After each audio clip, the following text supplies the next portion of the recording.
So guys first question final accounts का, ठीक है, दया एंड क्षमा, जिसकी मैंने मार्किंग आप लोगों को करा दी है, राइट ना? सबने आप लोगों ने मार्किंग कर ली है, पोस्टिंग भी मार्किंग कर ली है, एडजस्टमेंट भी हमने मार्किंग कर दिया है। अब पहला काम क्या है हमारा? फॉर्मेट बनाना और पोस्टिंग करना, फॉर्मेट बनाना और पोस्टिंग करना, राइट? क्लियर है सबको? ठीक है, तो फॉर्मेट बनाएंगे हम लोग। सबसे पहले क्या लिखने का? इन द बुक्स ऑफ, जिसका पार्टनरशिप फर्म है ना, उन्हीं की बुक में हम अकाउंट्स बना रहे हैं ना, तो उनका नाम लिखने का। क्या लिखेंगे? In the books of Daya and Kshama, in the books of Daya and Kshama, ठीक है, राइट? पहला अकाउंट कौन सा बनता है? Credit account for the year ended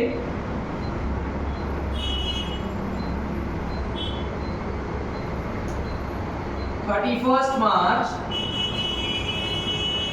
2019। ये मैं अपनी तरफ से नहीं लिख रहा हूँ, बुक में दिया हुआ है ना, 2019 डेट दिया है, राइट? यहाँ पे डेबिट और इस साइड क्रेडिट, ये भूलना नहीं गाइस, ठीक है? पर्टिकुलर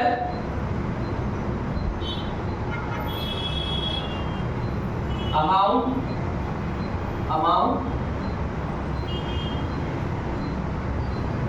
पर्टिकुलर अमाउंट, ठीक है। इसी तरह से दूसरा अकाउंट कौन सा बनता है? Profit and loss account for the year ended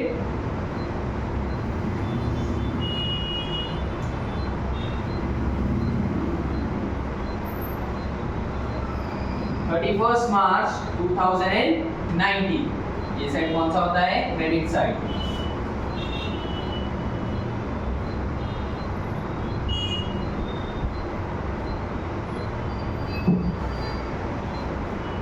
ठीक गाइस, ये कौन सा अकाउंट बनेगा? Partners capital account, debit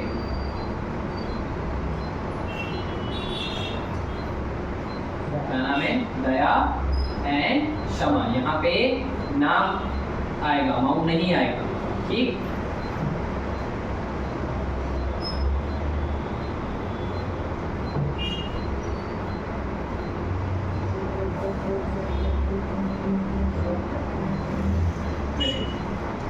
balance sheet में डेबिट और क्रेडिट नहीं आएगा।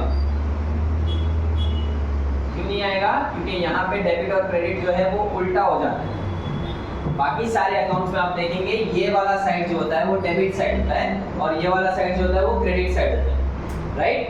ठीक है, लेकिन बैलेंस शीट में ये वाला साइड हो जाता है क्रेडिट और ये वाला साइड हो जाता है डेबिट, तो इसीलिए इसमें डेबिट क्रेडिट नहीं लिखते हैं। आया समझ में? गलती नहीं करना कोई भी। 31st March 2019।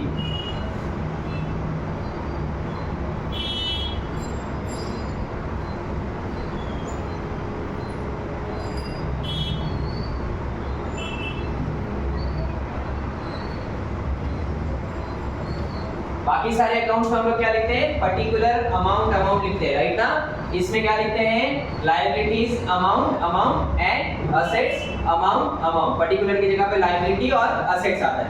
क्लियर है सबको? ठीक है, ये वाला सब जो है फाइनल अकाउंट्स कंपलसरी क्वेश्चन है, एग्जाम में आएगा ही आएगा, एग्जाम में आएगा ही आएगा। और कितने मार्क्स के लिए आएगा? 15 मार्क्स के लिए आएगा। कंपलसरी क्वेश्चन 15 मार्क्स के लिए आएगा। आ रहा है समझ में? ठीक, चलो तो हमने मार्किंग किया है, अब फॉर्मेट बना दिया। पहला काम क्या करेंगे? पोस्टिंग करेंगे, है ना? पोस्टिंग करेंगे। पोस्टिंग करने के टाइम पे ध्यान देने का कि किसके ऊपर एडजस्टमेंट है और किसके ऊपर एडजस्टमेंट नहीं है। जिसके ऊपर एडजस्टमेंट रहेगा उसको इनर कॉलम में लिखेंगे। हमने जो दो अमाउंट के कॉलम बनाए ना, ये वाला इनर कॉलम और ये वाला आउटर कॉलम, ठीक है?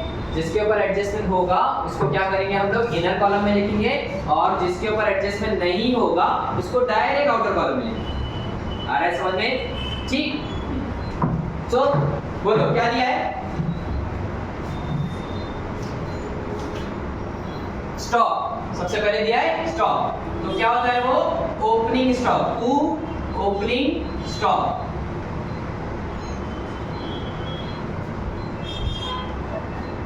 $65,000, ठीक। उसके बाद दिया बिल्स रिसीवेबल, कहां जाता है बिल्स रिसीवेबल? असेट्स में, कहां जाएगा? असेट्स। बिल्स रिसीवेबल के ऊपर एडजस्टमेंट भी है, तो बिल्स रिसीवेबल उसके ऊपर एडजस्टमेंट है, तो उसको इनर कॉलम में लिखेंगे। कितना दिया है? 28,000। कितना दिया है? 28,000 रुपीस। आ रहा है समझ में? वेजेस एंड सैलरीज कहां जाएगा? ट्रेडिंग। ओपनिंग स्टॉक के बाद 2 लाइन छोड़ देने का, क्योंकि ओपनिंग स्टॉक के बाद क्या आता है? परचेज आता है। क्या आता है? परचेज। डायरेक्ट हम लोग वेजेस एंड सैलरीज नहीं लिखे, ये फॉर्मेट है ट्रेडिंग अकाउंट, ठीक है। पहला सबसे पहले क्या आएगा? ओपनिंग स्टॉक, ओपनिंग स्टॉक के बाद आता है परचेज, ठीक है। परचेज के बाद फिर जो एक्सपेंसेस होते हैं वो सारे एक्सपेंसेस आएंगे, ठीक। तो 2 लाइन छोड़ के लिखेंगे टू वेजेस एंड सैलरीज, ठीक है। सो अच्छा गाइस, कुछ बच्चों को कंफ्यूजन होगा कि वेजेस एंड सैलरी, सैलरी तो प्रॉफिट एंड लॉस में जाता है ना, वेजेस जो है वो ट्रेडिंग में जाता है ना, राइट। लेकिन ऐसा देखने का कि पहला कौन सा नाम दिया, पहले कौन सा वाला आइटम दिया, है ना। तो यहाँ पे पहले क्या दिया? वेजेस। वेजेस कहाँ जाता है? ट्रेडिंग। तो वेजेस एंड सैलरी साथ में दिया है ना, तो वेजेस को हम लोग इसलिए लिखेंगे ट्रेडिंग में। समझ में? अगर ये इस तरह से देता सैलरीज एंड वेजेस, तो हम कहाँ लिखते? प्रॉफिट एंड लॉस में लिखते। किधर लिखते? Profit and loss. So wages and salaries कितना दिया है? 9,000। एडजस्टमेंट नहीं है तो डायरेक्ट आउटर कॉलम में लिखेंगे, क्लियर है। उसके बाद दिया है सन्ड्री डेटर्स। क्या दिया है? Sundry debtors. सन्ड्री डेटर्स के ऊपर आप देखेंगे 3 एडजस्टमेंट। कितने एडजस्टमेंट है? 3, बराबर। तो उसके लिए ज्यादा लाइन छोड़नी है हम लोगों को। सन्ड्री डेटर्स, अमाउंट दिया है सन्ड्री डेटर्स का 1,32,500, 1,32,500, ठीक। बैड डेट्स, जब भी बैड डेट्स आएगा ना, बैड डेट्स जाता है प्रॉफिट एंड लॉस में, ठीक है। 2 बैड डेट्स, उसके साथ एक फॉर्मूला आता है, वो फॉर्मूला लिख लेने का। क्या है वो formula? Add further bad debts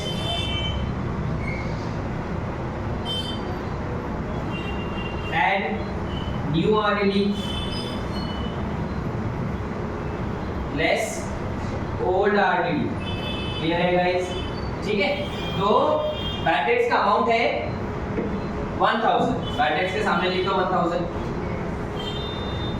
उसके बाद दिया परचेजेस, हाँ, तो ओपनिंग स्टॉक के नीचे हमने जगह छोड़ी है ना, तो वहां जाकर लिखेंगे टू परचेजेस। अच्छा, परचेज और सेल से रिलेटेड एक बात है, अगर इसके ऊपर एडजस्टमेंट हो या ना हो, इसको हमेशा कहां लिखेगा? इनर में लिखेगा, ठीक है, क्योंकि इसमें रिटर्न्स आता है, बराबर। परचेज कितना दिया है? परचेज दिया 1,48,000, इनर कॉलम में लिखेंगे 1,48,000, क्लियर है guys. Next, motor car assets,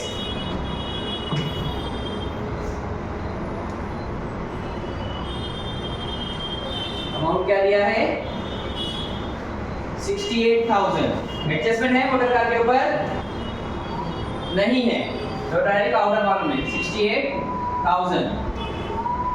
next, उसके बाद दिया है मशीनरी। क्या दिया है? मशीनरी। तो मशीनरी पे हमने देखा है कि वहां पे एडजस्टमेंट है, मार्किंग किया है हमने, राइट ना, तो आएगा 1,14,800। मशीनरी का अमाउंट है 1,14,800। इनर में इसलिए लिख रहे हैं क्योंकि उसके ऊपर एडजस्टमेंट है, right. Audit fees, profit and loss, to audit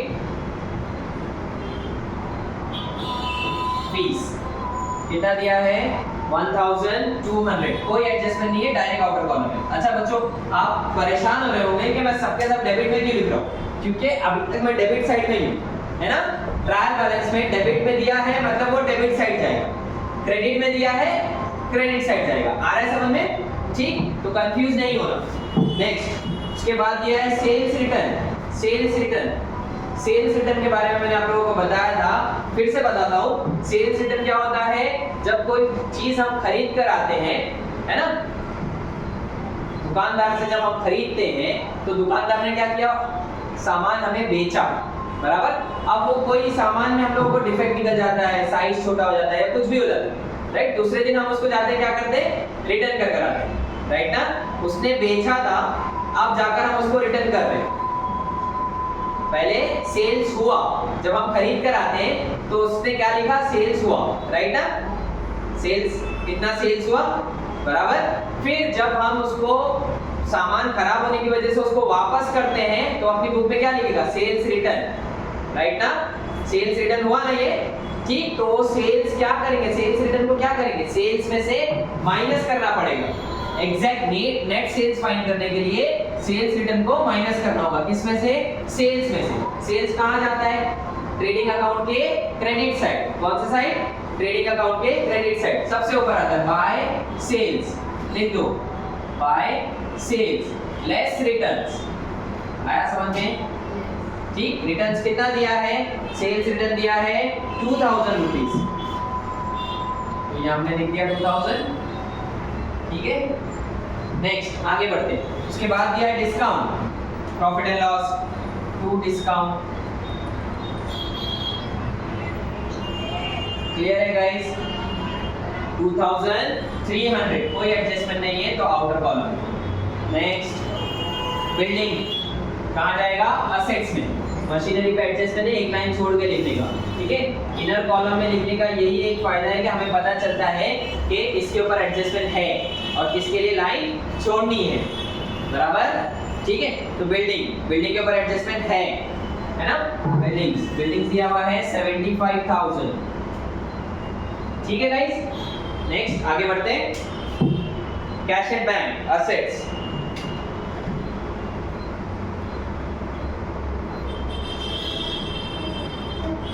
कितना दिया अमाउंट, 12,000, कोई एडजस्टमेंट नहीं है, डायरेक्ट आउटर कॉलम में।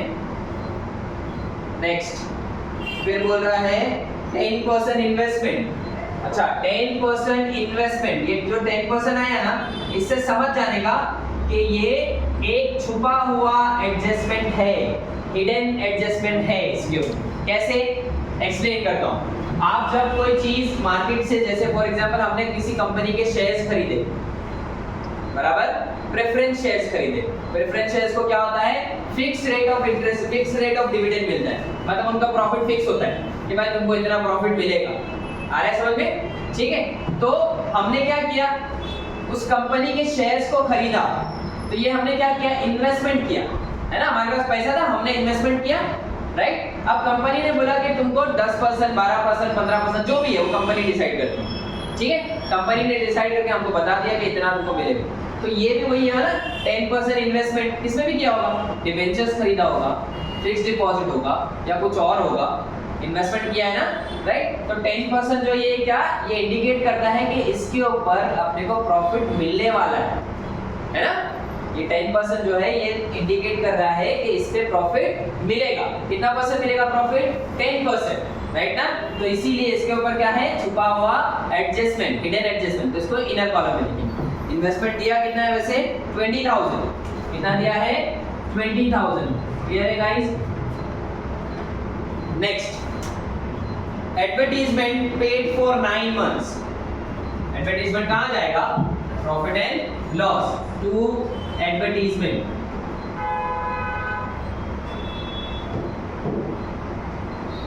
पेड फॉर 9 मंथ्स, कंफ्यूज हो रहे होंगे आप लोग, ये पेड फॉर 9 मंथ्स क्या है।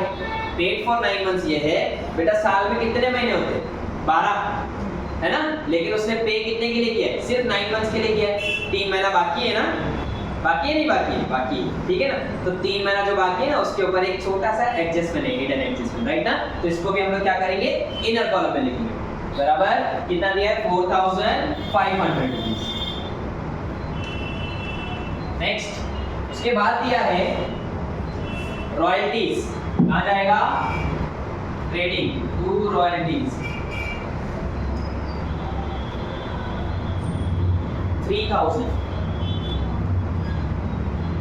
एडजस्टमेंट नहीं है इसलिए डायरेक्ट आउटर कॉलम। आया समझ में? चलो अभी आ जाते हैं क्रेडिट साइड पे। जनरल रिजर्व लायबिलिटीज की ऊपर की लाइन जो है वो छोड़ देनी। क्यों छोड़ना है? क्योंकि कैपिटल का बैलेंस यहीं पे आएगा ट्रांसफर होकर। ठीक, तो जनरल रिजर्व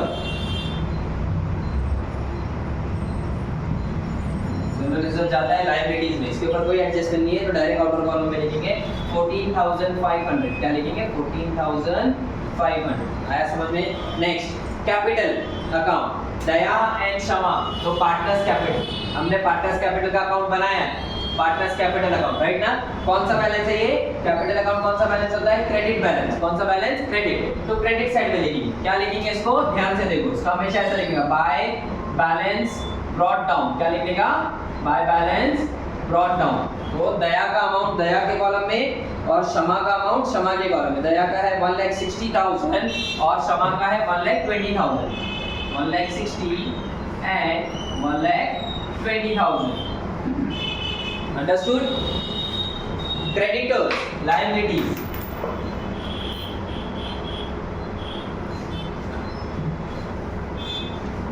$98,000 एडजस्टमेंट नहीं है, इसलिए डायरेक्ट आउटर कॉलम में। नेक्स्ट आरडीडी, तो मैंने वहां पे मार्किंग करने के टाइम पे आपको बताया था, जो क्रेडिट साइड में आरडीडी मिलती है वो क्या होती है? ओल्ड आरडीडी होती है, पुरानी वाली। ठीक है, तो हम देखेंगे, आप फॉर्मेट में ढूंढो, मैंने कहीं तो ओल्ड आरडीडी लिखा है प्रॉफिट एंड लॉस के डेबिट साइड, बराबर? बैड डेट्स में फॉर्मूले में आया है ओल्ड आरडीडी माइनस ना, तो यहाँ पे उसका अमाउंट लिख देंगे। कितना दिया है? 1,800। यहाँ पे आ जाएगा 1,800। इसको ब्रैकेट में लिखेंगे बिकॉज़ क्योंकि ये माइनस करना है ना, लेस करना है इसको।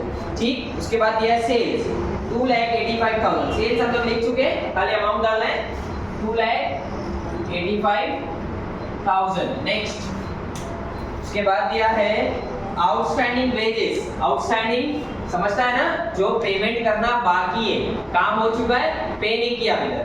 ठीक है, उसको बोलते हैं आउटस्टैंडिंग। लायबिलिटीज में जाएगा आउटस्टैंडिंग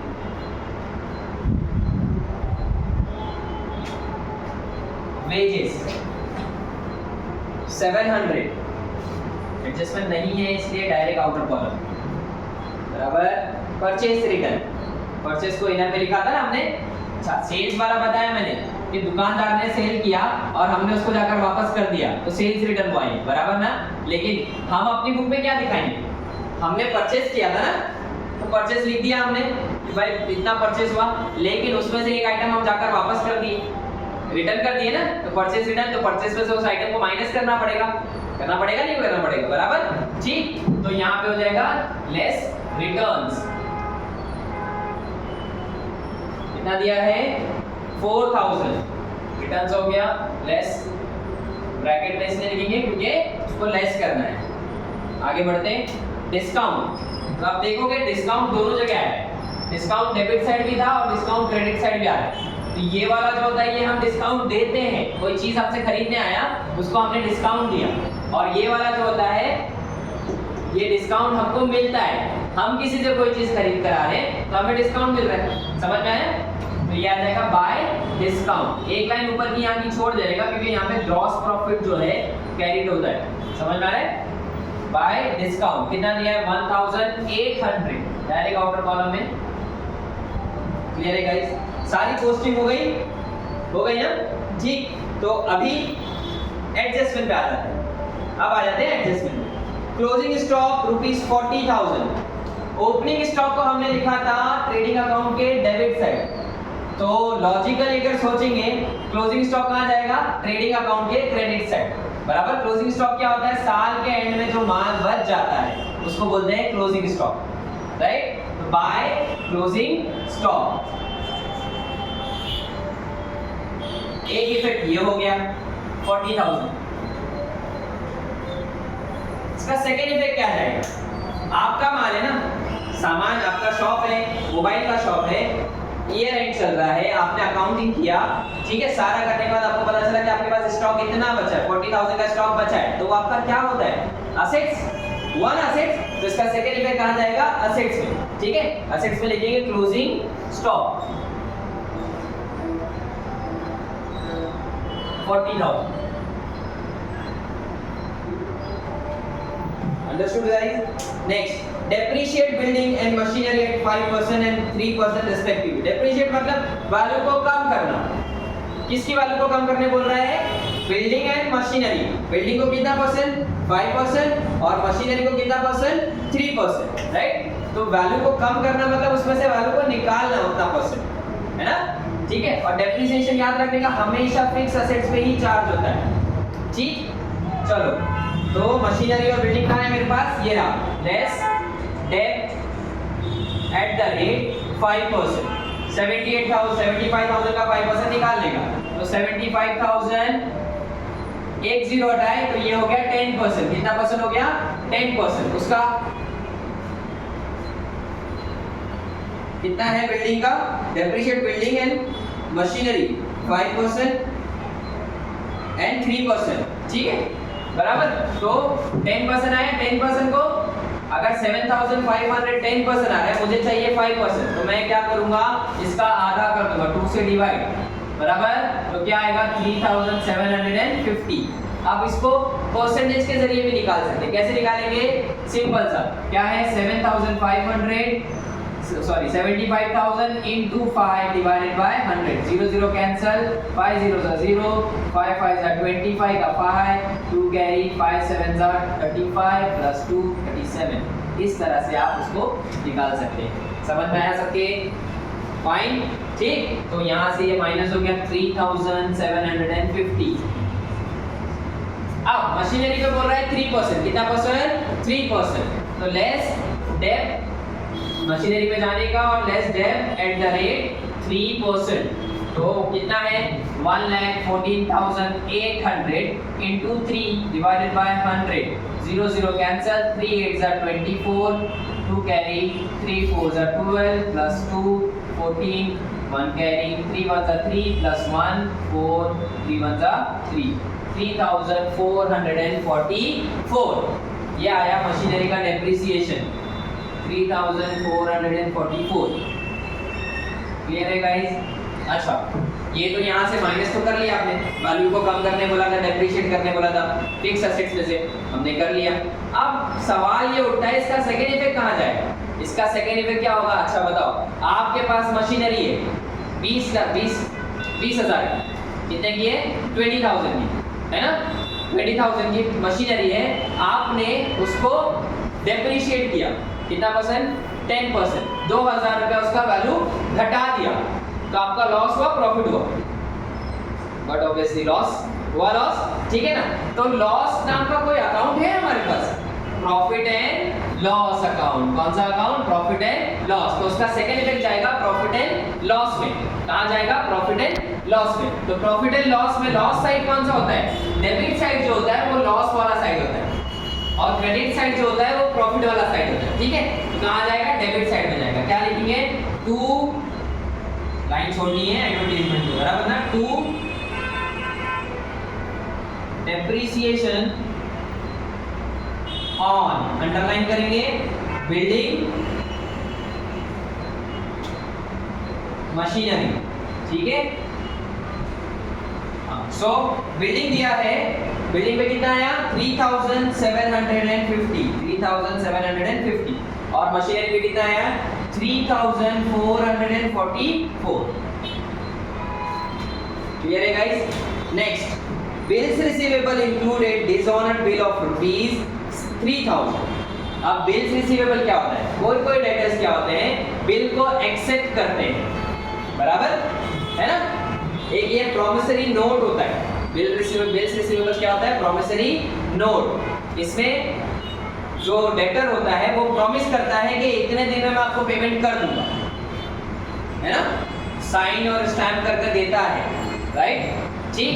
तो बिल्स रिसीवेबल में ऐसा बिल इंक्लूड है जो डिसऑनर्ड हो गया। डिसऑनर्ड को अंडरलाइन करके लिखेंगे कैंसिल।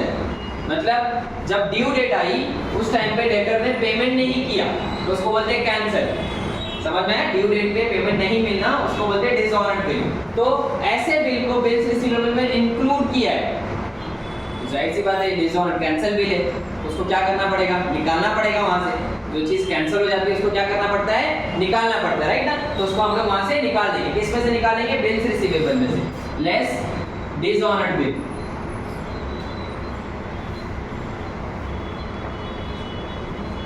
ठीक है, कितना 3000 का बिल जो है वो कैंसल है ना, कैंसल बिल जो है वो बिल्स रिसीवेबल में इंक्लूड था, बिल्स रिसीवेबल में इंक्लूड था। ठीक है,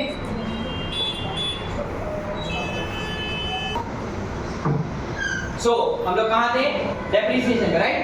ठीक है, तो डेप्रिसिएशन हमने कर लिया है, उसका सेकंड इफेक्ट भी दे दिया है। अब हम लोग आ पहुंचे bills receivable included dishonoured bill, उसका एक इफेक्ट हम लोग कर चुके। मैंने बताया आप लोगों को कि बिल्स रिसीवेबल क्या होता है, एक प्रॉमिसरी नोट होता है जो डेटर्स अपने क्रेडिटर्स को करता है साइन करके, बिल बना के उसको स्टैम्प करके देता है, बराबर ना। ठीक है, बिल कौन बनाता है, क्रेडिटर बनाता है ना। बिल उसको एक्सेप्ट करके साइन करके देता है कि भाई इतने दिन में मैं आपको पेमेंट दे दूं, उस पे डेट वगैरह सब सारी चीजें लिखी होती है, उसको बोलते हैं प्रॉमिसरी नोट। क्या बोलते हैं, प्रॉमिसरी नोट। अब डिसऑनर्ड बिल क्या होता है, जो बिल कैंसिल हो गई, ड्यू डेट के टाइम पे पेमेंट नहीं मिला, ड्यू डेट के टाइम पे पेमेंट क्या हुआ, नहीं मिला, तो इसको क्या बोलते हैं, बिल कैंसिल होना, डिसऑनर्ड बिल, राइट ना। ठीक है, तो डिसऑनर्ड बिल को बिल्स रिसीवेबल में इंक्लूड किया है, जाहिर सी बात है क्या करना होगा, उसमें से उसको निकालना होगा, क्योंकि कैंसिल बिल का क्या काम, कैंसिल हो गया, खत्म हो गया वो बिल, तो कुछ काम का नहीं रहा, बिल कैंसिल हो गया मतलब खत्म। ठीक, तो उसको माइनस कर देंगे, लेस डिसऑनर्ड बिल। अब बिल कौन एक्सेप्ट करता है, डेटर्स, राइट ना। बिल कौन एक्सेप्ट करता है, डेटर्स। तो बिल किसने कैंसिल किया, डेटर ने कैंसिल किया, राइट ना। ठीक है, तो यहां से वो लेस होगा बिल्स रिसीवेबल में से और डेटर्स में जाकर ऐड होगा, समझ में, डेटर का अमाउंट बढ़ जाएगा। डेटर को 3000 रुपए देने पड़ेंगे ना, पहले वो बिल के जरिए देने वाला था लेकिन बिल कैंसिल कर दिया, राइट, अब उसको देना होगा। ठीक है, तो यहां जाकर ये ऐड हो जाएगा, ऐड डिसऑनर्ड बिल।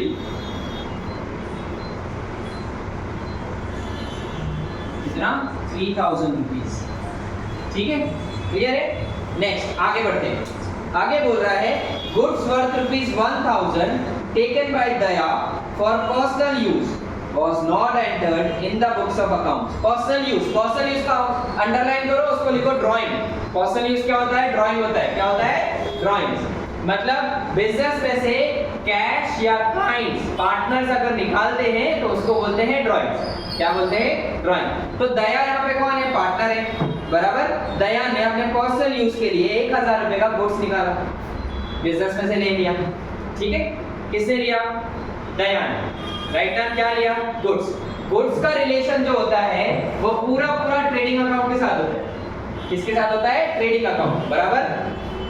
गुड्स अगर आ रहा है तो डेबिट और अगर गुड्स जा रहा है तो क्रेडिट। अभी बताओ गुड्स आ रहा है कि जा रहा है, दया अपने पर्सनल यूज के लिए बिजनेस से गुड्स निकाल रहा है, तो गुड्स गया ना बिजनेस से। ठीक है, गया मतलब credit side, by goods taken by Daya. समझ में आया, 1000 रुपीज। दया का अकाउंट है क्या हमारे पास, है, पार्टनर्स कैपिटल अकाउंट है ना, दया का अकाउंट है। यहाँ पे क्रेडिट, तो दया के अकाउंट में डेबिट, इसका सेकेंड इफेक्ट, बराबर। इसको लिखेंगे 2 ड्राइंग्स। क्या लिखेंगे, 2 ड्राइंग्स। दया के कॉलम में जाकर 1000 रुपीज लिख देने का, हो गया गाइस। ठीक है, नेक्स्ट उसके बाद बोल रहा है write off ₹1800 as bad debt. अच्छा, ये वाला एडजस्टमेंट को छोड़ो, इससे पहले हम लोग 6-1 करेंगे। ठीक है, बाद में बताऊंगा क्यों मैंने 6-1 पहले किया और 5वां बाद में कर रहा हूं। ठीक है, छठा कर दे। Goods of ₹6000 were sold but no entry was made in the books of. 6000 रुपए का गुड्स किया, सोल्ड किया, बेचा, लेकिन उसको लिखा नहीं। तो आपका दिमाग कहां जाता है, सेल्स किया है और सेल्स को लिखना है, तो आप सीधा सेल्स के पास जाओगे, है ना। हमारे पास सेल्स है, सेल्स में जाकर हम लोग इसको ऐड कर देंगे। क्या करेंगे, ऐड। इसको बोलते हैं बच्चों अनरिकॉर्डेड सेल्स। क्या बोलते हैं, अनरिकॉर्डेड सेल्स। कितना, 6000, बराबर। ठीक है, वो माइनस करके लिख देते हैं, 2 लाख 83,000 ऐड अनरिकॉर्डेड सेल्स 6000। अच्छा, सेल्स का ताल्लुक किसके साथ होता है, सेल्स का रिलेशन होता है डेटर्स के साथ। जब सेल्स बढ़ता है तो डेटर्स भी बढ़ता है। तो इसी का सेकेंड इफेक्ट जाकर डेटर्स में लिखने का एड अनरिकॉर्डेड सेल्स। क्या लिखेंगे? Add unrecorded sales 6000। टोटल करो, ये हो जाएगा 1,41,500। समझ में आया? अच्छा, मैंने पांचवा वाला एडजस्टमेंट पहले क्यों नहीं किया, छठा पहले बाद में क्यों किया? इस वजह से, क्योंकि डेटर्स के ऊपर आरडीडी जब निकलती है वो नेट अमाउंट पे निकलती है। इस पे निकलती है नेट अमाउंट। अगर हम लोग पहले ही आरडीडी निकाल देते फिर उसके बाद इसको ऐड करते तो हमारा सम क्या हो जाता? रॉन्ग हो जाता। समझ में आया? ठीक है। अब पांचवे वाले सम में write off ₹1,000 as bad debts and maintain RDD at 5% on sundry debtors. Bad debts मतलब पैसा डूब जाना, है ना? तो 1800 रुपए बैड डेट्स का निकालना है, जिसको हम लोग बोलते हैं फर्दर बैड डेट्स। क्या बोलते हैं? Further bad debts. बराबर? ठीक है। तो डेटर्स में एक फॉर्मूला आता है, लेस फर्दर बैड डेट्स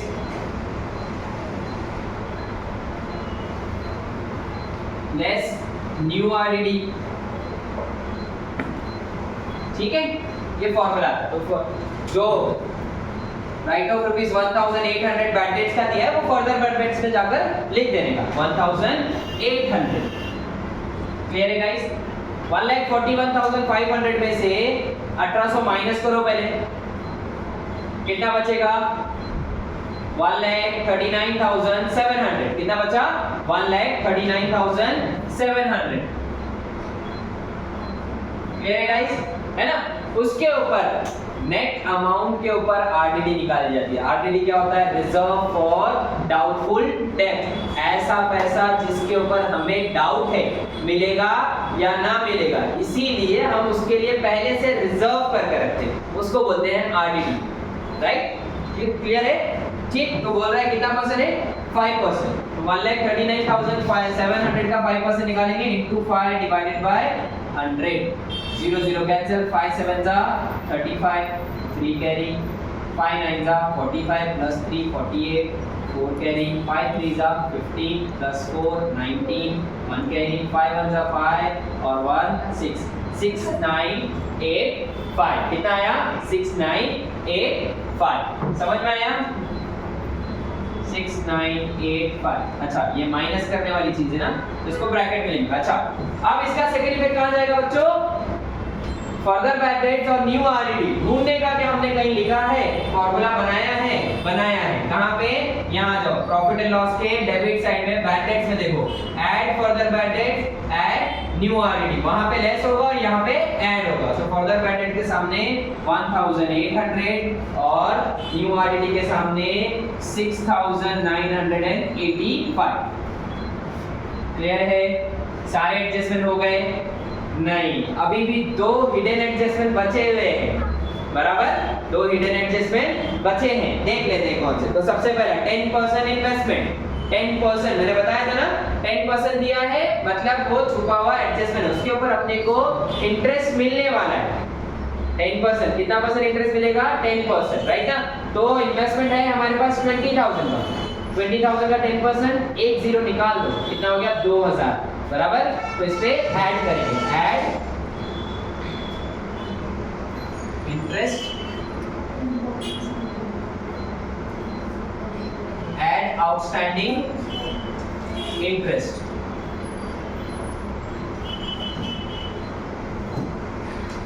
कितना? 2,000। ठीक है? अच्छा, इन्वेस्टमेंट किया है हमने, हमें इंटरेस्ट मिलने वाला है। बराबर? तो ये हमारा प्रॉफिट हुआ, लॉस हुआ? प्रॉफिट, है ना? तो प्रॉफिट हुआ तो मतलब कहां जाएगा? प्रॉफिट एंड लॉस में जाएगा। तो प्रॉफिट एंड लॉस में प्रॉफिट वाला साइड कौन सा होता है? Credit side.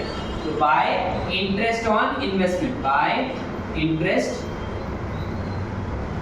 On investment. ठीक है? 2,000। क्लियर है गाइस? एक हिडन एडजस्टमेंट हमने कर लिया है। अब दूसरा वाला बोल रहा है advertisement paid for 9 months. Advertisement paid for 9 months. साल में कितने दिन, कितने महीने होते हैं? 12। और यहाँ कितने महीने का दिया है? 9 मंथ्स, मतलब 3 महीने का पे नहीं किया है, 3 महीने का पे करना होगा। बराबर ना, ठीक है। तो पे करना है मतलब एक्सपेंस बढ़ने वाले हैं।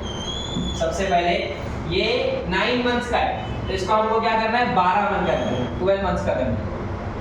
9 मंथ्स का अगर 4500 डिवाइडेड बाय 9 करके 9 5 बराबर, तो एक महीने का कितना आया 500, 3 महीने का 1500 जाकर उसमें ऐड कर दें, तभी पूरे साल का एक्सपेंसेस होगा ना, राइट। ऐड आउटस्टैंडिंग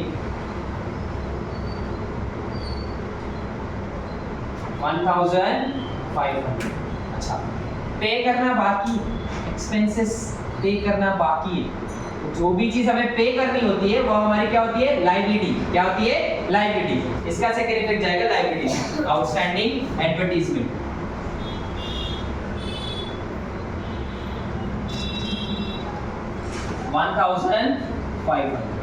हो गया, सारे एडजस्टमेंट कर लिए हमने।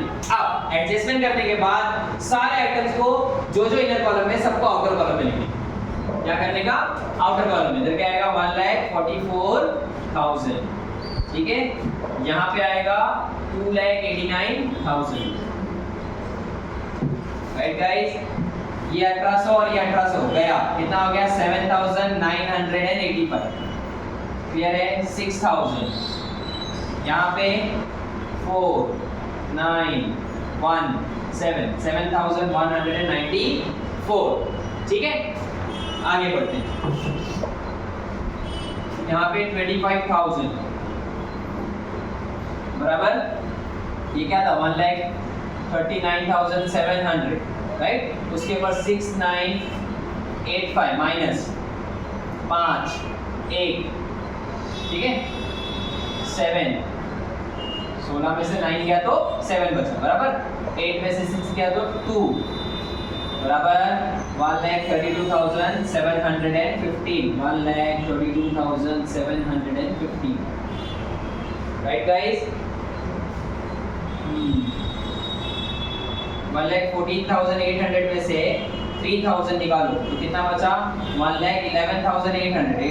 800 में से 400 गया तो कितना बचा 400। 400 में से 44 निकालो तो कितना बचा 54। 354 क्या बचा 1,11,000 सॉरी 56, 1,11,356, ठीक है। नेक्स्ट, उसके बाद यहाँ पे 0 5 2 1 71,250, यहाँ पे 22,000, ठीक। सबको आउटर कॉलम में लिख दिया। आप क्लोज करेंगे अकाउंट को। 89 1,29 3,30 कितना आया 3,30,000। सेम यहाँ पे भी 3,30,000 बराबर। इसको जाकर अभी ये जो है इसको ऐड करने का, इसमें से इसको माइनस कर देने का। 65 और 44 कितना हो जाएगा 69, 1,09,000 2,09,000 2,09,000 2,18,000 2,22,000 2,22,000। 3,30,000 में से 2,22,000 माइनस करो, कितना बचेगा 0,0,0,8 0 1,08,000। क्या मिला मुझे ये 1,08,000 क्या मिला 2 ग्रॉस प्रॉफिट। क्या बोलते हैं इसको 2 gross profit carried down. Clear है गाइस, समझ में आया है ना। इसी को उठाकर यहाँ लिखना है by gross profit brought down, by gross profit brought down 1,08,000। Okay guys, अब इसको टैली करते हैं। हाँ 1,08,000 1,10,000 1,11,000 1,11,800, ओके 1,11,800। अब ये टैली करते हैं, इसको टोटल करते हैं 7,000 8,000 10,000 16,000 और 23,000। अब छोटा मोटा जो है वो देख लेते हैं 23,000 बराबर ना, ठीक है। 23 24 24,500 कितना है 24,500 94 और 85 179 बराबर 679 ये टोटल आया यहाँ का राइट ठीक है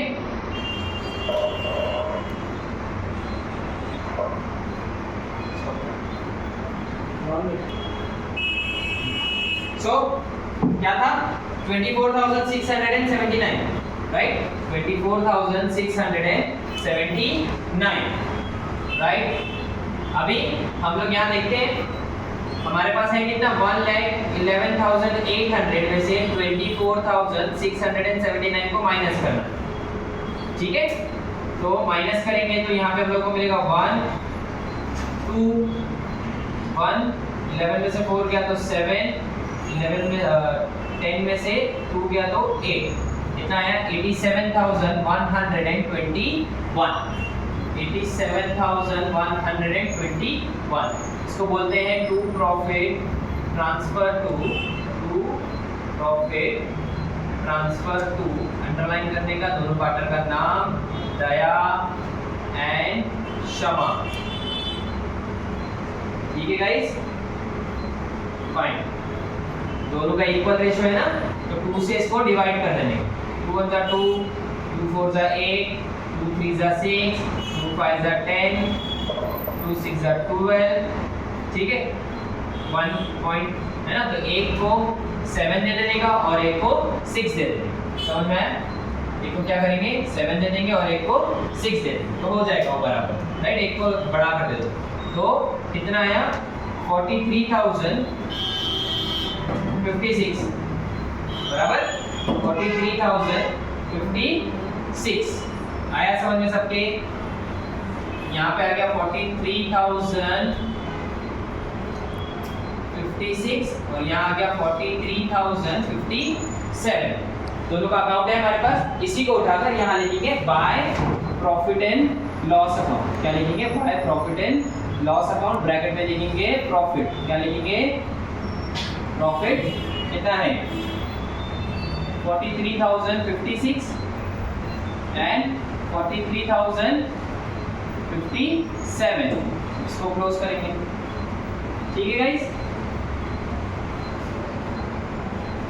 1,63,057 2,03,056